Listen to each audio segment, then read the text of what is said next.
Hej, siemanko, z tej strony Mes, witam was serdecznie w kolejnym odcinku z trailerami oraz gameplayami, także mamy kolejny odcineczek, kolejną dozę trailerów, więc zasiądźmy wygodnie i obejrzyjmy, co tutaj mamy.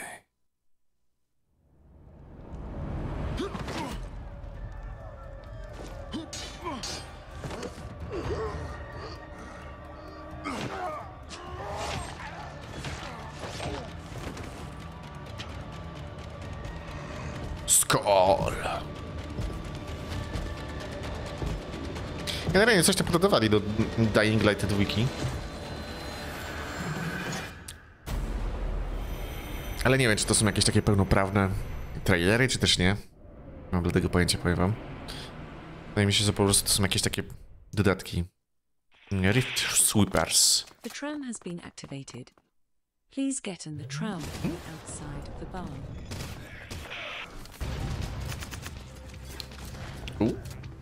A to co to? Wygląda spoko.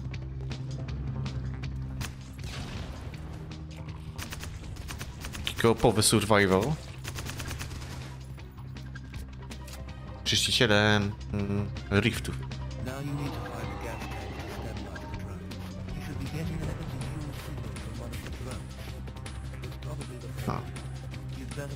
To jest ciekawe.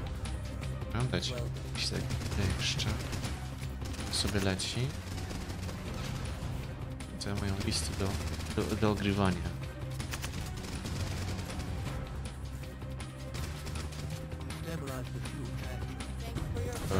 Szłypa?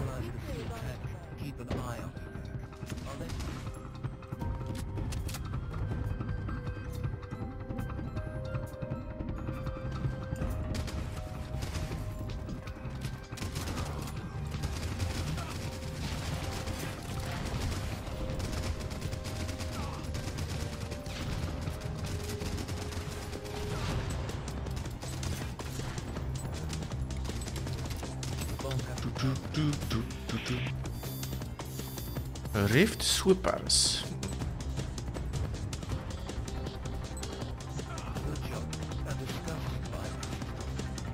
Zobaczymy. Zapiszmy sobie. Wygląda całkiem pekowo.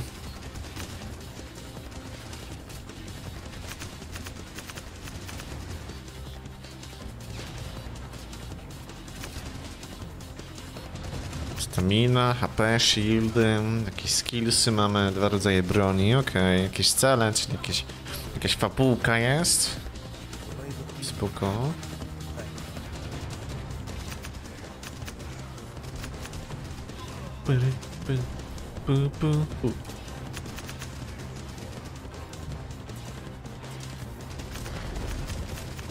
Posik. Wendigo.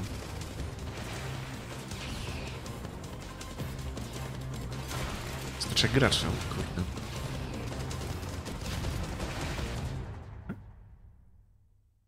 Okej. A Plague Tale Requiem. Okej.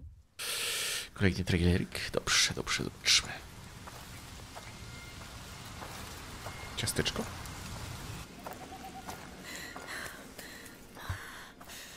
Stay here and patrol. Report if you see one bloody rat. I knew it. All right. Move, quick. Far across the sea, an island calls. Nothing ever stays nice. It always turns bad. Things aren't always nice. You can change them. How? The way we always do. We fight. How far will you go to save the ones you love? A Plague Tale Requiem picks up a few months after the end of Innocence, right around the first days of summer. Amicia and Hugo are headed south, along with their mother Beatrice and the young alchemist Lucas, reaching places still spared by the devouring plague, the raging wars, and the rabid rats that are running rampant in the north. Is that a fair? Beneath the warm sun of 14th century Provence, the Daroons are almost able to enjoy a normal life. You're great! Yeah! Yay!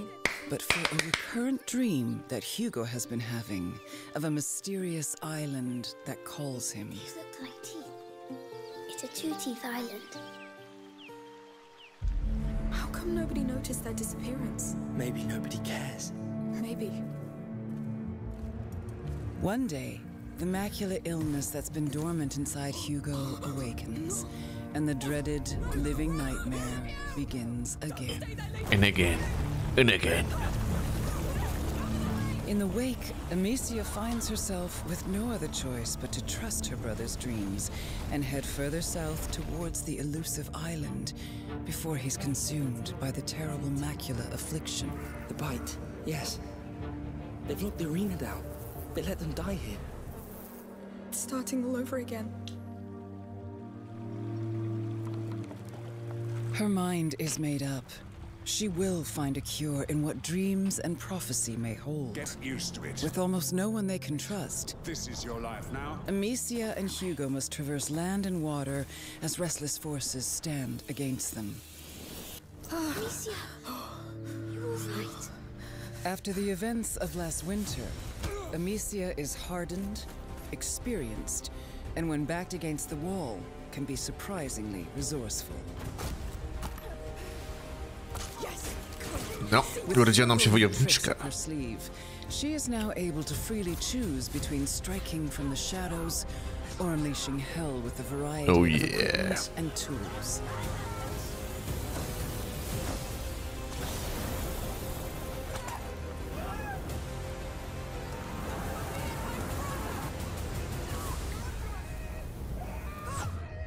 Hugo wants more than ever to help his big sister and not hinder their progress. We need to leave or we'll doom everything. The macula within him is a double-edged sword that has deepened his connection with the rats. The rats. They can feel people's blood. Now I can too. This powerful ability can decimate entire squads of soldiers, but takes a severe toll on Hugo every time he uses it. What's wrong? What's wrong? Typowy fletowiec na szczury.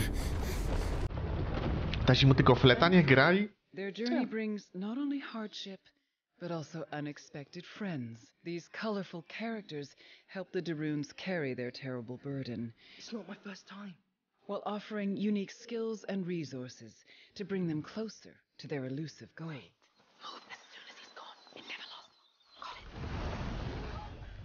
For Amicia and Hugo, the road ahead will test the limits of what they can endure on all levels, and just how far they're willing to go. And how far Reaching the island are you going is to only do? the first step to truly understanding 47. the terrible affliction that's stricken their family. As the lines between reality, fantasy, and fate dissolve, keeping it together and finding the cure to save Hugo will be nothing short of a miracle. But Amicia has hope, and hope Nie is the poddaje się. last thing lost. Others are burning. Tak, agent 47. If you kill, be ready to be killed.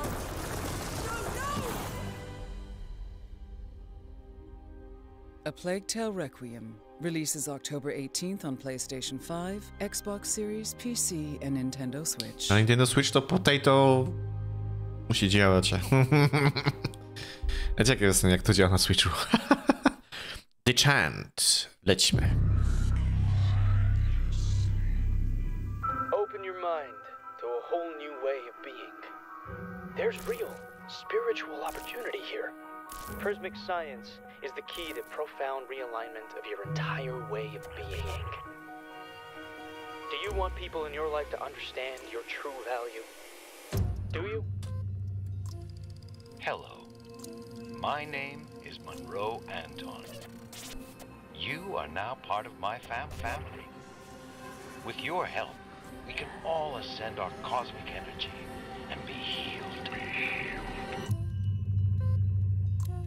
By combining our individual frequencies, we can reprogram our destiny from gloom to glory.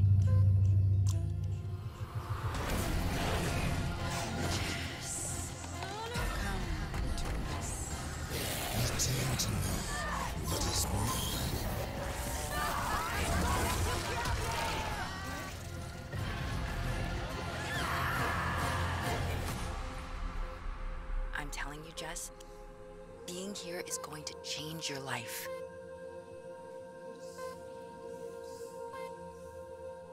Tak jest. Zmienią nam życie. Na lepsze? The Entropy Center. Hello? Is anyone there? What is Jest to chyba o końcu Ziemi, nie? Jakoś chyba tak. Entropy test in progress. Please stand well clear of testing area. Oh, that doesn't sound good. Entropy test complete.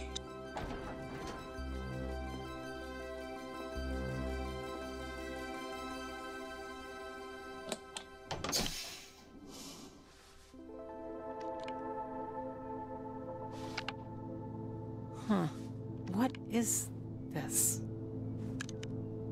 Hello! Very nice to meet you. Why did you jump out at me like that? My name is Astra. I am a puzzle exercise assistant, or P for short. Wait, a what? You are now in possession of a handheld entropy device, capable of rewinding objects into the past. Give it a try. Well done! You did great. Deploying emotional support. Okay.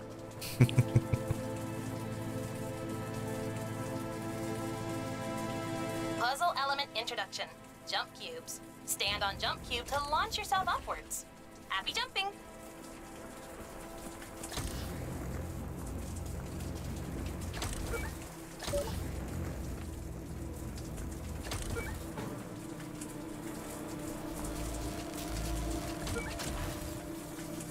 Note, jumping onto a jump cube from a higher area will spring you further.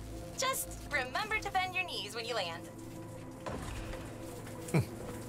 Congratulations, you just completed your first official entropy puzzle. You finished in the top 5%, yes, of the bottom 50 staff members. Detecting breach in puzzle area. Okay. We have been directed, of course, slightly.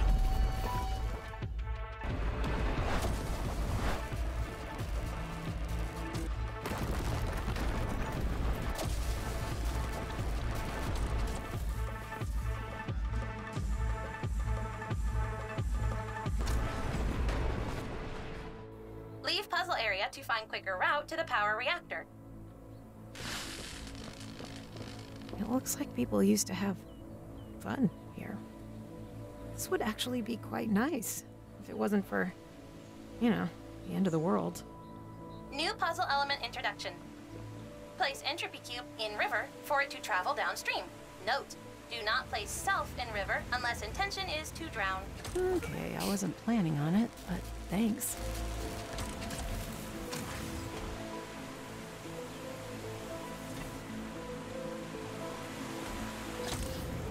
Okay, what's going on? Why puzzles? To generate entropy energy, of course, which can be used to rewind Earth and protect it from potential cataclysmic events. Additionally, your job is a puzzle operative. It is your directive to complete these puzzles. Right. And it's never too late for a career change either. New puzzle element introduction. Entropy fans will create a wind vector away from its origin. Rewind entropy fans to reverse wind force and pull objects towards them instead. Sounds fun. Analyzing body weight. You are of an acceptable body weight to complete this puzzle. Okay, enough of that. Thank you. Okay. Everything's so destroyed. Where did everyone go? What on earth happened here? Behold, the Entropy Museum. This place has a museum? Yes. Here, staff members can reflect upon the deep history of the center and its successful rewinds of the Earth. The Entropy Center is monumental in preventing many localized natural disasters by rewinding Earth. The Entropy Center has stopped over 10,000 comets from striking Earth. What's this one? Cataclysmic event origin. Cataclysm has been 9, 9, 9, 9. Did they ever fix this? Maybe they couldn't. Oh.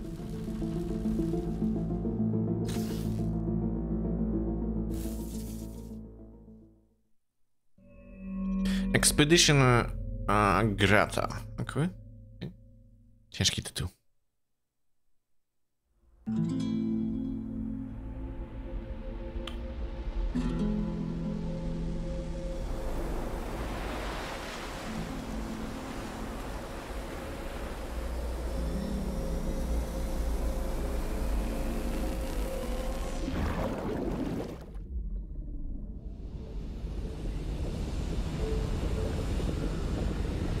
This isn't going to be an easy job, even for the likes of you mercenaries.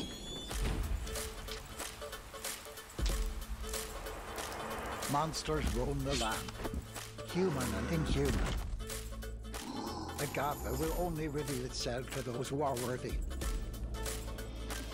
The discoveries we are about to make will change history forever. The Vatican won't take this lightly.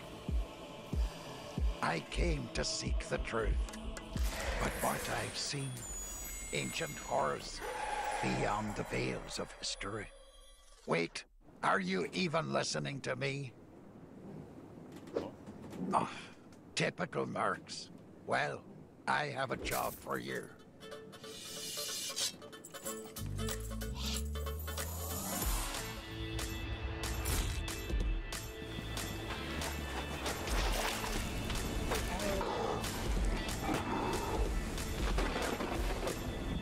Loot and explore.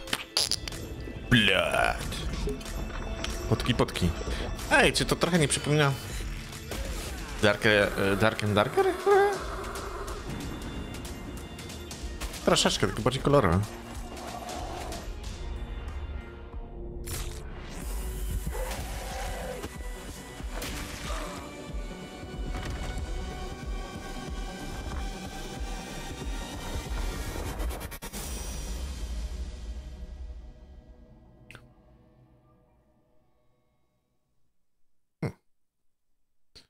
Warborna. Co tu dalej mamy? Cult of the Lamp, jak zwykle. Ah, delightful. Dajcie im tą wiarę. Oh yeah.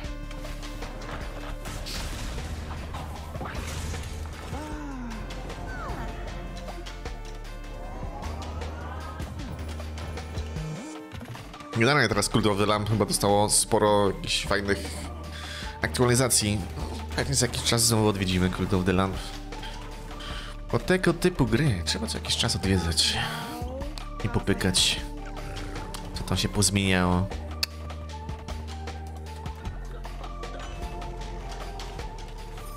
A to jak trochę się zluzuje nam z tymi giereczkami.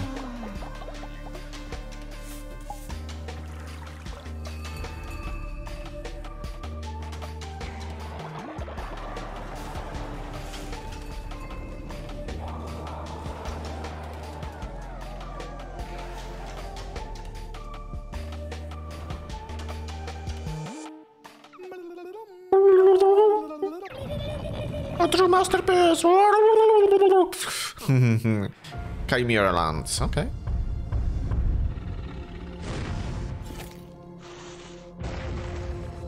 Coś jak Ark.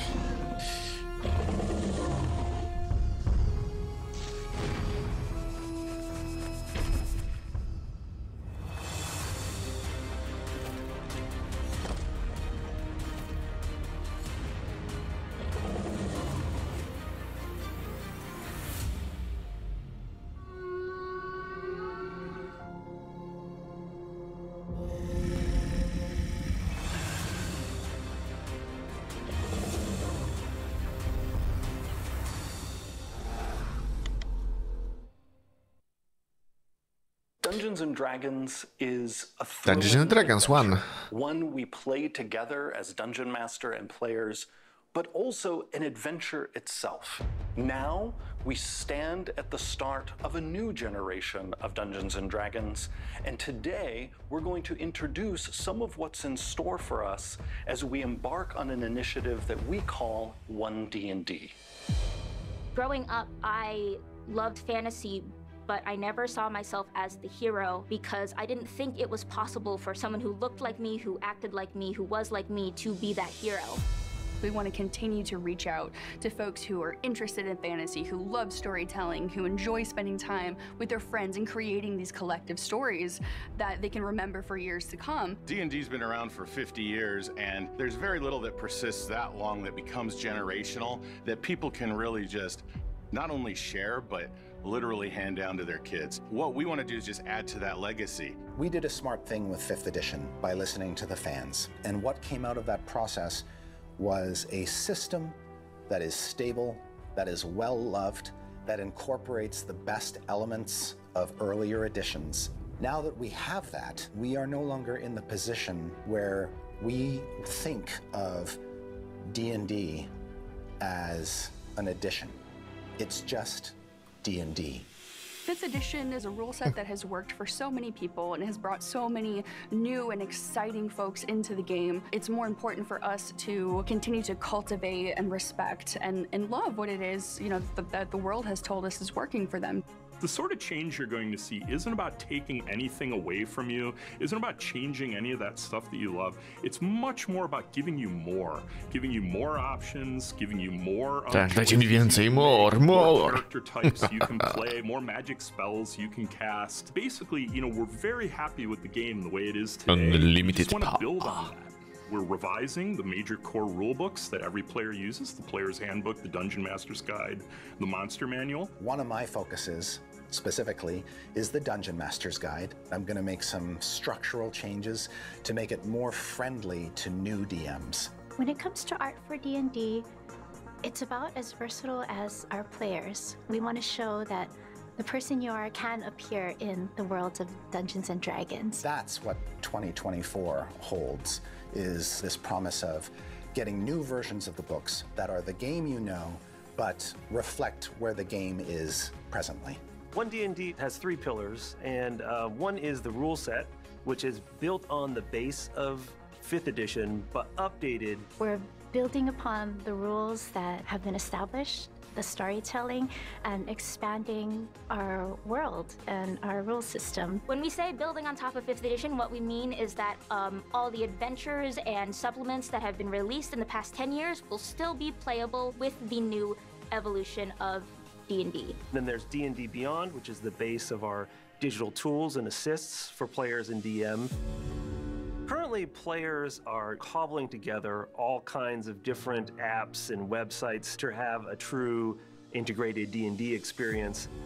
What we want to do is actually just provide all the tools that the players need to play themselves in one space. Right now, with the acquisition of D&D Beyond, we've already started to dip our toe into digital, and it was a fantastic partnership that we have going, but we can add more. Digital physical bundles is something that we've wanted to do for a long time, and now that D&D Beyond is part of our family, it's finally something we can do. Your content is available anywhere you want it, and you have those physical books, but you've got nice portable versions that you can access through your phone or through your tablet or through your other device. Then our future-facing aspect of this is the D&D Digital, which will become a full play space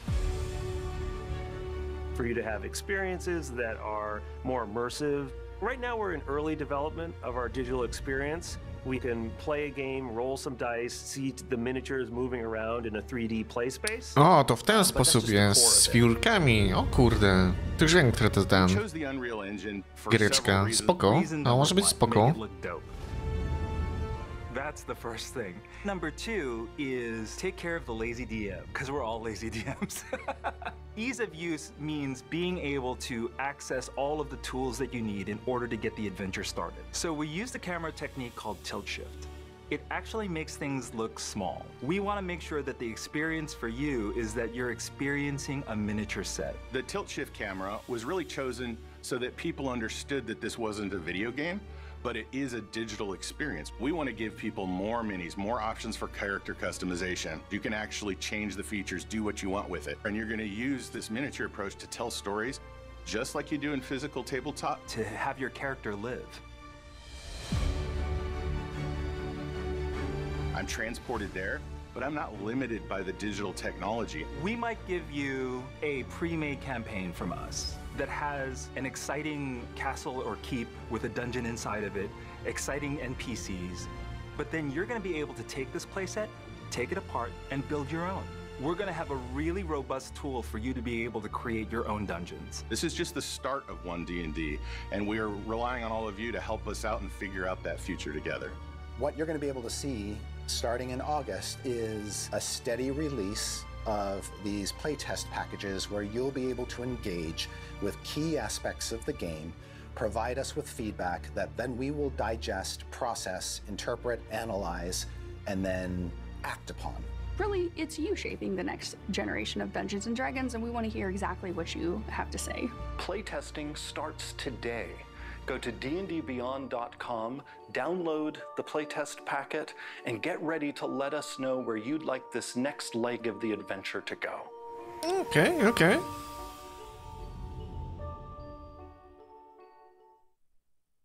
Redfall. Zobaczmy co to jest. 21 minut? Holy shit! How do we always get into this? No na to czekamy też. Co w ogóle wychodzi? Redfall. O ja, dużo tych gierek. Redfall. 2 maja. Holy shit. So that was fun. Welcome to Redfall. Redfall is our effort to take what Arcane does well, a hybrid of first-person games and RPGs, and stretch ourselves a little bit. Does this work in the open world? Does it work both solo and with co-op players? Can we take all our narrative layers and our improvisational mechanics and our style and spread that out across an open world? For me, Redfall represents our most ambitious title that we've tried to do here in the Austin studio ever. It was super important for us to, let players still play by themselves and have that sort of like immersive Arcane experience, but then adding up to three other players into the mix, of course, changes everything. Not only from the player experience standpoint, but just from the development standpoint also. The reason I like making the kind of games that we make is because I like playing these kind of games, right? And so like, it's the same reason I like tabletop RPGs too, and it's the allure of like, I want to witness and then mess with some dramatic scene. I want to come upon these tableaus and sort of like almost ant farm like see what's going on, hear what they're saying, try to suss out what they're doing, and then I want to like jack with it in some way, want to turn the vampire loose on them, or put explosives down, or snipe them from a distance, or see some cultist fortress like real far away and try to figure out how am I going to get in there, what am I going to find when I get in there, that kind of stuff is like super enticing to me. Some of my favorite moments are just like sort of observation about how the world changes, the way we spawn different. Dobra, co oni tu mają? Behind the scenes to jest bardziej jakieś fajne sceny albo coś pokażą? Czekajcie, tu coś fajnego jest. And then actually going to go this way this time, and it feels compelling to do that. So yeah. If I could add anything to that, or if I could put it into one word, it would probably be like transported. Like we put so much effort into the narrative, into the world building, environmental storytelling, all that stuff that and it's part of the reason the games that I gravitate towards make me feel that way, so I hope players feel like they've been transported to some place that like feels real at the end of the day. Yeah, it's like that moment in time that you feel these people have existing relationships that you're kind of being a part of. They're not just people just happen to pop up, randomly. Yep. And one word we've used for this game throughout the whole time is spooky. We're not like a horror game, so I hope there's not jump scares per se, right? Like there may have been a few. Yeah, I was like, there's been a few in Prey. But so I hope people feel like, they can take the time to explore, but there is still that edge that there could be anything around the corner. So you're not necessarily standing up in your seat from fear, but hopefully there's that little bit of spooky element that you just never know what you're going to encounter.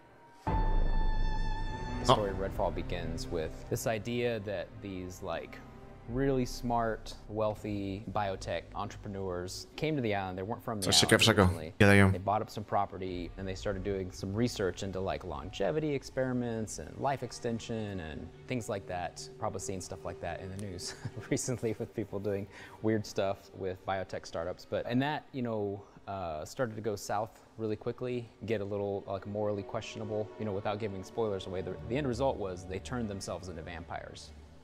And one of the distinctives about our game is that the vampires in our game and the vampirism that they have is not, it's not a disease, it's not an accident, it's not something that you can cure.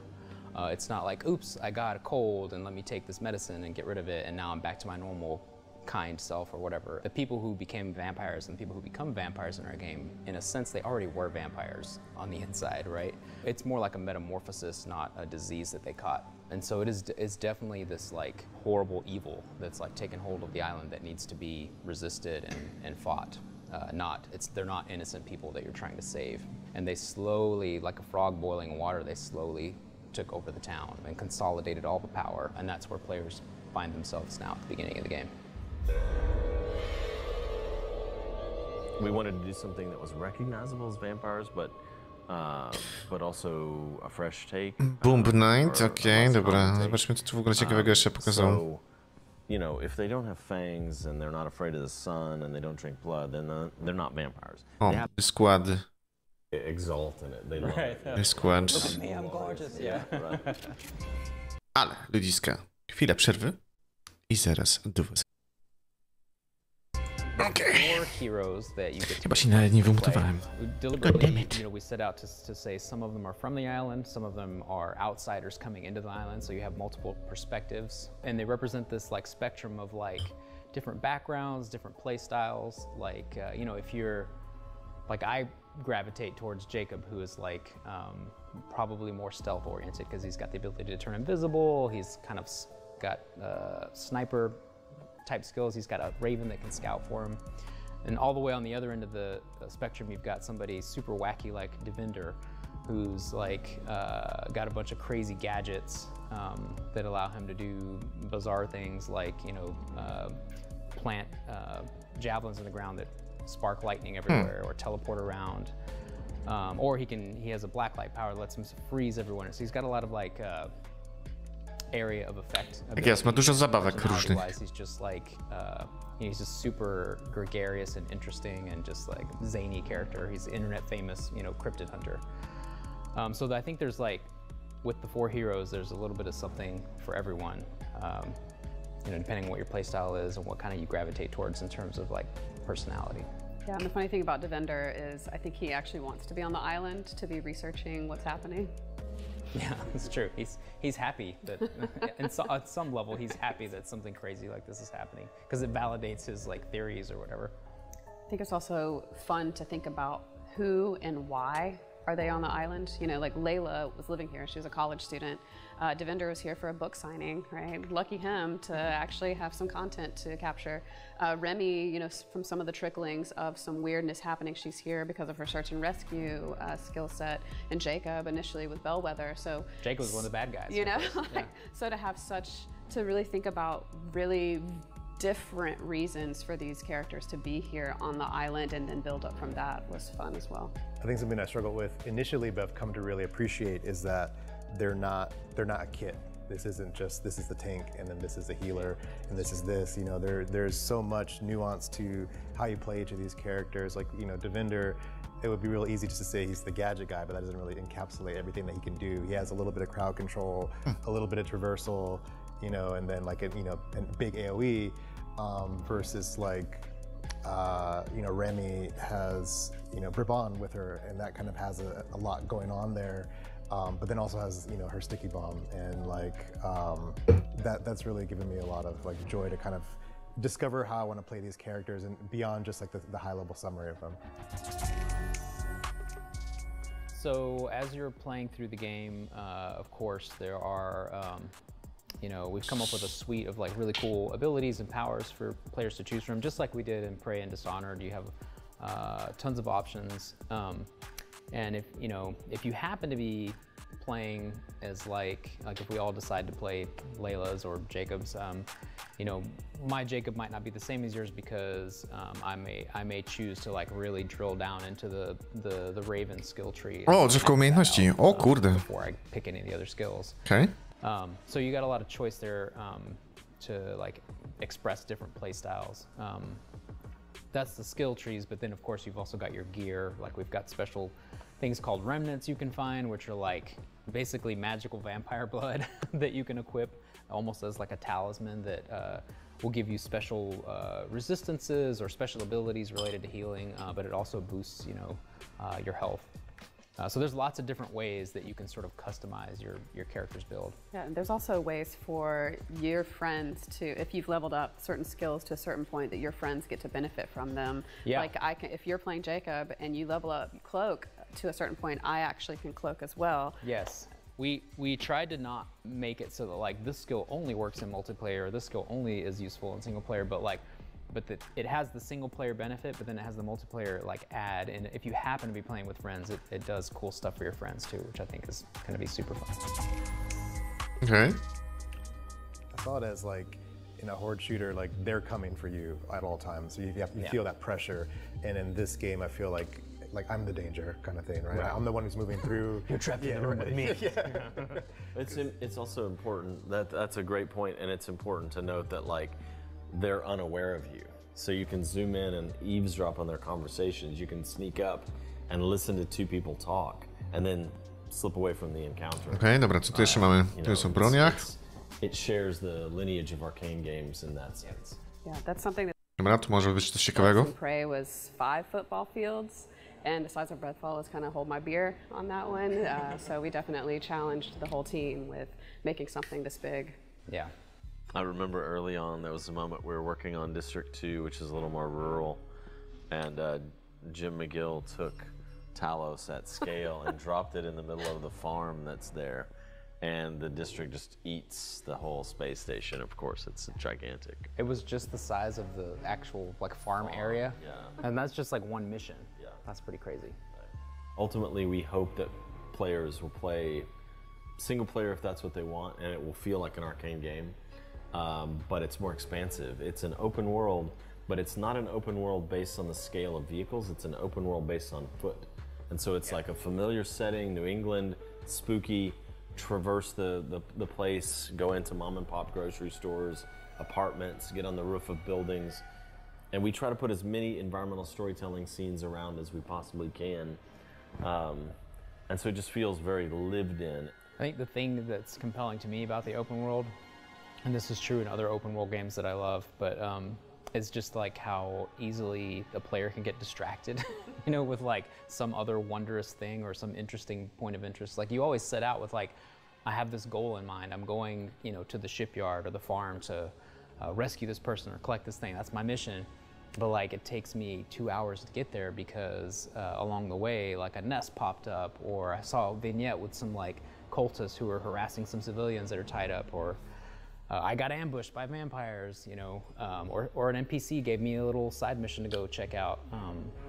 There's always something along the way that just like pulls me off the beaten path to check something out or discover something or loot something, and that's just tremendously fun. Okay. Thicker than water. Dobra, ale lećmy dalej, ludzisko. Earth Revival.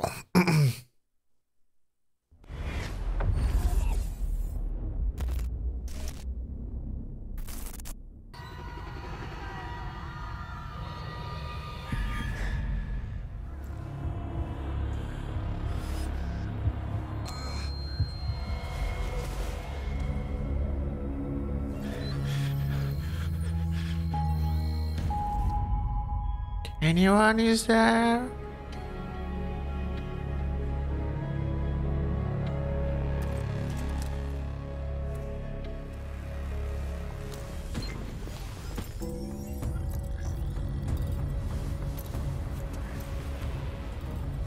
Ale jesteś sam.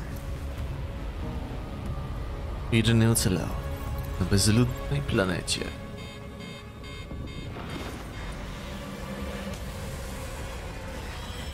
Które są tylko potwory.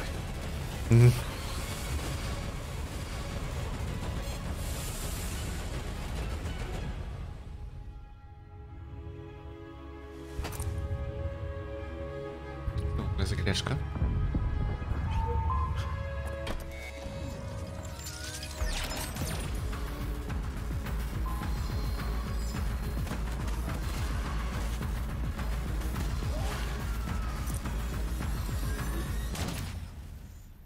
Tutaj widzę.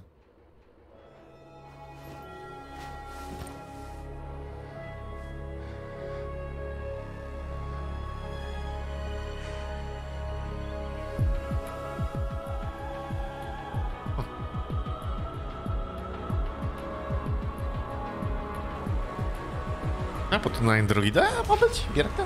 What? Mobilka? Nie, na PC to też jest ciekawe. Peggy 16. Tymnezja, okej.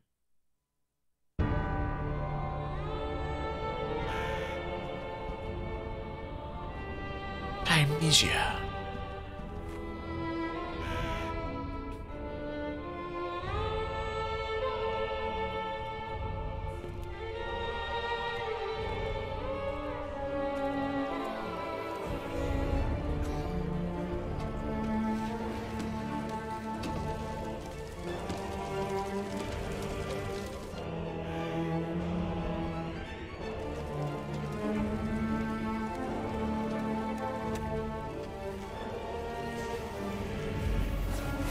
Oof. Your soul is mine.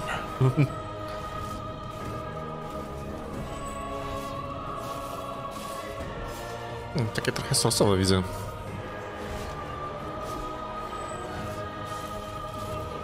Ostatnio dużo takich gierek sosowych wychodzi. Znowu jest jakaś tam fala hype'u na tego typu gierki. Chyba teraz będzie wychodzić Ulong jakiś? Jest coś związanego z Soulsami. Przynajmniej troszeczkę, w jakimś stopniu. Zobaczymy. Amnesia, out now.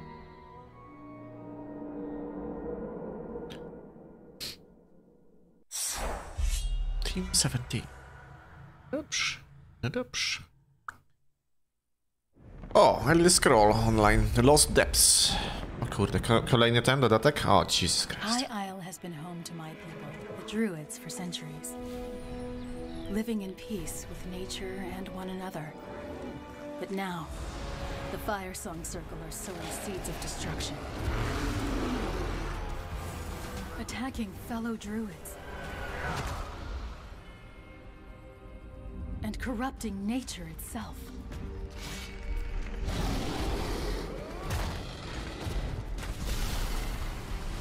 To know their motives, we must search our shared past. Hidden secrets buried in the earth.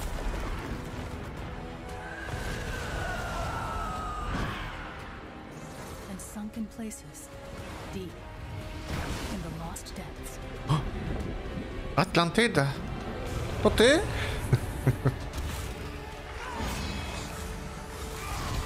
We need to discover the truth.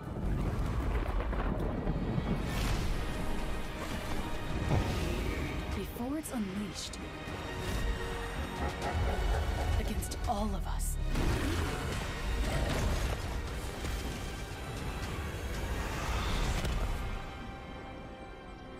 Sea and earth have long memories and deep roots.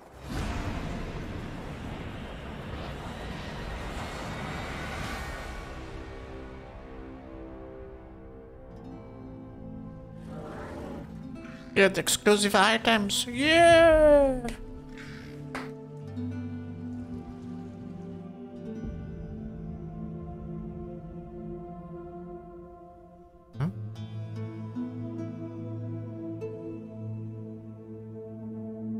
A new player collection. Ooh. Ooh. Okay. Jack movie? What?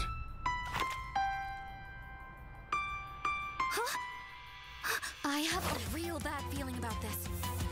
Gotta hurry.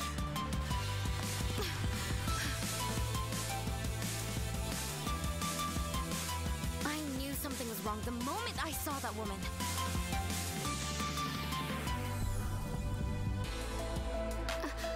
They were searching for something in my father's house. Did they take him?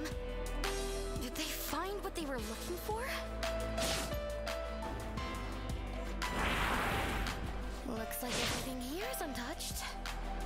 I will find you. Dyskietki, okej.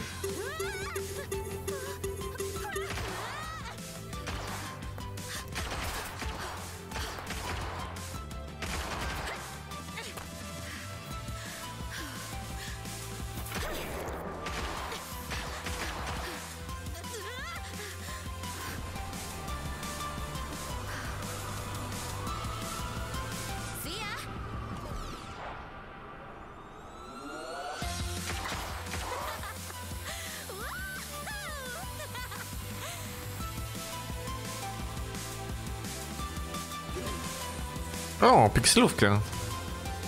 Okej. O. O.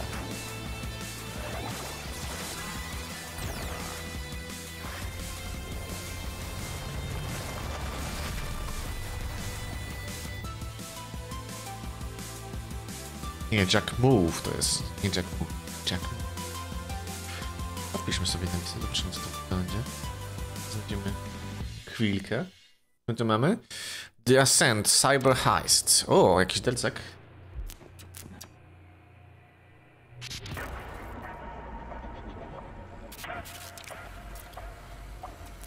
Kira sent word you'd be coming, I must say. It took you sweet time getting here. So, now, let's see if it was worth the wait. There's something I need you to get for me. And it ain't a thing, it's a person. I need you to find and then extract a scientist working for one of the megacorps. Said they were going to look to defect from their parent corporation. And they were going to bring a certain game-changing technology with them. So, the race is on to see who can find the defector and their technology first.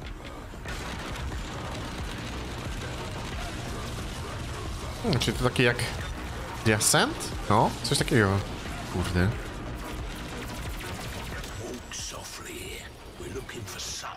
To nie jest właśnie The Ascent?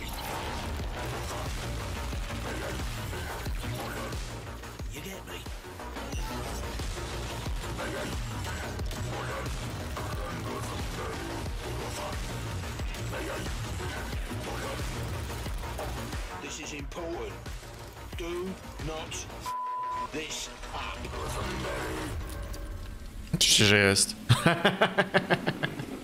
W końcu jakieś DLC.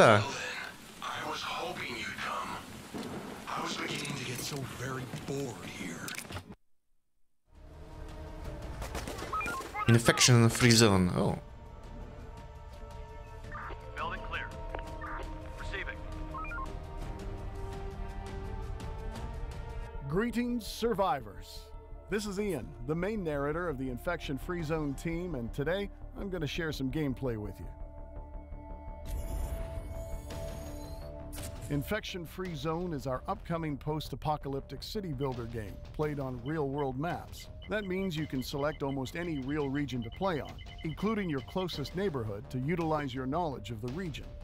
It all starts with choosing the perfect location for your HQ. This is the center of your operations and the living place for the core citizens. It's also your first major warehouse, where all the obtained resources are going to be stored. What's the main difference between Infection Free Zone and other city builder games is how new buildings are constructed.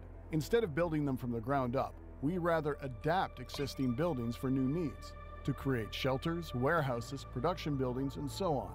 Still, even if you don't have to build your zone from nothing, you need certain resources to conduct the adaptation. Remember, 10 years have passed since the infection started, and many structures are ruined. Your citizens have to replace certain broken parts, but also need to reinforce the whole thing so it will allow some protection against the infected. Your citizens divide into two categories: civilians and squad members. Civilians are meant to be your usual worker units that help with gathering resources, adapting buildings, and building new ones from scratch. In later stages of the game, civilians are also taking more important roles upon themselves, like conducting research, which opens a whole new world of possibilities for you. Squads are there to fight for you and to explore the unknown. You'll want to equip your squad members with whatever weapons and firearms you have available, and look after their safety. Especially at the beginning, their value cannot be overestimated. In the early game, your squad members are going to scavenge all the nearby buildings next to your zone and clear any potential threats. Until you find a reliable way to manage the whole food production chain, all you have left is to search every corner of those nearby abandoned buildings and pray that the next can of food you find won't be spoiled. Every building on the map has its data taken from the OpenStreetMap database, including its original purpose. Therefore, if you know where the groceries are, you have a higher possibility to find food there. And if you know where a gun shop or police station was, it'll be a good place to look for weapons, and you're going to need them a lot. We're on the move. Always watch the clock, because when night comes, the time of the infected starts. The infected act more like vampires than humans. The sunlight hurts them, so they hide in the shadows during the day. But when night comes, they roam through the map, engaging any living creatures on their way. The infected are restless, fearless, and very dangerous. They're faster than most humans and will take a few bullets before they fall. Buildings and vehicles might be a fine protection, but not for long. Build up walls and towers for additional defenses, or run down the infected with vehicles. Mind your ammo and fuel, as you can easily run out of those if you don't maintain your supplies during the daily scavenging and production. Later on, we'll also encounter different types of infected. Wolves, birds, large animals, O, to zwierzęta też są zainfekowane, to ciekawe. Different types and levels of threat. Once the sun rises again, usually the fight is over, as long as there are no clouds. Remember to track the sunsets and sunrise and prepare accordingly to the seasons. Because Infection-Free Zone is based on real-world map data, you can expect the night to be longer during the winter season and shorter in the summer. Day lengths, seasons, and weather are accurate to the city of your choice. To complete your constructions, you need tools, wood, metal, concrete, and that's only the beginning. Most of the time, your citizens will gather those resources from nearby parks or other buildings that need to be deconstructed or demolished. Your citizens also require you to provide them with food. At first, it's going to be the canned food that we will find, but later on, we want to build farms, gather grain, and turn that into food. Apart from scavenging and settlement construction, you also operate a radio. This is how your squads will contact you, and how you also receive calls from outsiders. It all starts once you build a larger antenna that can both send the invitations and receive distant transmissions. For example, you'll receive a call for help request from some distant location. There are survivors who want to join your zone and ask for the specific location of your settlement. Are you ready to trust them? And is that even a good idea? In the best case scenario, you'll obtain new citizens, and your community will grow. At worst, you can expect an ambush. Desperate times create desperate people, and desperate people are ready to kill to survive. Well, that's what we wanted to show you in this quick gameplay overview video. There's a lot of new things coming to the game. We have interesting storylines in the works, the law system, the research system, and the expedition mode, which is going to allow you to discover the areas outside of your closest neighborhood and travel to distant, real-life locations. We hope you enjoyed seeing a sampling of all the current game mechanics. Infection-Free Zone is launching in the middle of next year, although that date is still subject to change depending on the playtest feedback from the community. Thank you all for your amazing support, and stay tuned for more upcoming content in the next months. See you soon in your Infection-Free Zone. Okej, dobra, co mamy? Monstrum 2. Survive and escape.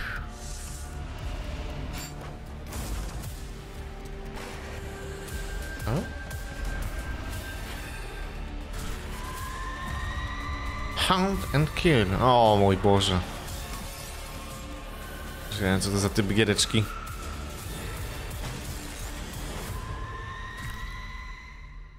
Okej, co mamy jeszcze tutaj? Cloudpunk? This is next generation Cloudpunk. A visual and performance Następna generacja Cloudpunka. award-winning cyberpunk delivery game. Grafika powala. Explore a neo-noir metropolis brought to life with greater volumetric lighting. And find yourself lost in the depths of Okej, trochę lepiej teraz wygląda. użyli to wszystkie filtry, jak? More diffused, higher quality bloom gives a softer lighting effect against the dark streets. While higher resolution skyboxes provide increased fidelity. In a city where the rain never stops, improved rain effects and reflections will fully immerse you in the atmosphere of this cyberpunk world. Completing deliveries has never felt better with full DualSense support, including haptic feedback on rain effects, adaptive triggers that kick in when your vehicle is damaged, and a light bar reflecting your all-important fuel status. And finally, explore a brand new perspective in the immersive cockpit mode, putting you in the driving seat. 4K, 60 frames per second. Ło, 60 klatek na sekundę. Cyberpunk delivery has never looked better. Welcome to Cloudpunk. Welcome to Cloudpunk. Tak jest, ludziska.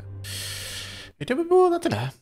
Na dzisiejszy dzionek ludziska z trailerkami. Oh boy, oh boy, oh boy. Ile tam wyszło?